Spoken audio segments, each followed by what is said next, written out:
warahmatullahi wabarakatuh. Tadi pun, tadi oi. Halo, berjumpa lagi bersama Ibu Yen Aprianti, Ibu Tutor Bahasa Indonesia di PKBM Muara Timur.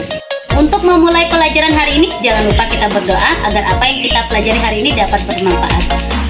Baik, kita akan berdoa menurut agama dan kepercayaan kita masing-masing. Berdoa mulai. Berdoa selesai. Bagaimana kabarnya hari ini anak-anak? Semoga kita semua dalam keadaan sehat walafiat ya. Jangan lupa patuhi protokol kesehatan. Materi yang kita pelajari dalam buku fiksi dan non-fiksi adalah yang pertama, pengertian buku fiksi dan non-fiksi. Yang kedua, ciri-ciri buku fiksi dan non-fiksi. Yang ketiga, persamaan dan perbedaan buku fiksi dan non-fiksi.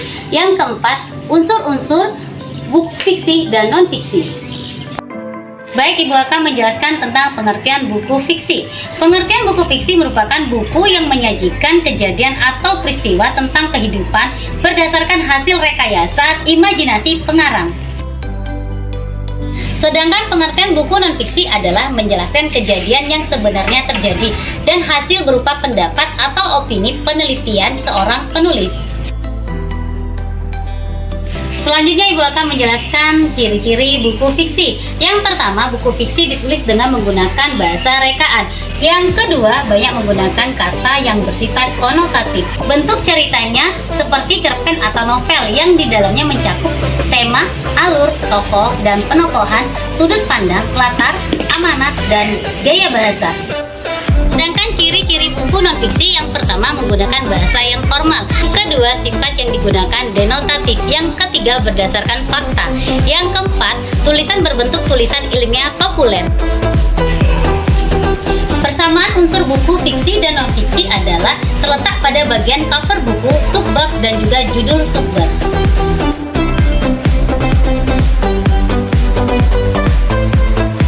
Sedangkan perbedaan buku fiksi dan non-fiksi, yang pertama, buku fiksi berupa cerita atau kejadian yang tidak sesungguhnya. Contohnya buku cerita anak, novel, dongeng, dan cerpen. Sedangkan buku non-fiksi berisi kejadian atau cerita yang sesungguhnya yang disampaikan menurut pendapat atau kejadian. Contohnya buku pelajaran, ensiklopedia, jurnal, dokumenter, dan biografi. Unsur buku fiksi ada bagian sampul buku, rincian subbab, judul subbab, dan isi buku. Non-fiksi meliputi sampul buku, kata pengantar, daftar isi, pendahuluan, isi buku, indeks, daftar pustaka, lampiran, glosarium, dan penutup atau kesimpulan. Inilah penjelasan Ibu tentang materi buku fiksi dan non-fiksi. Setelah melihat video ini, jangan lupa kalian catat di buku catatan kalian ya. Semoga bermanfaat. Ibu akhiri, wassalamualaikum warahmatullahi wabarakatuh.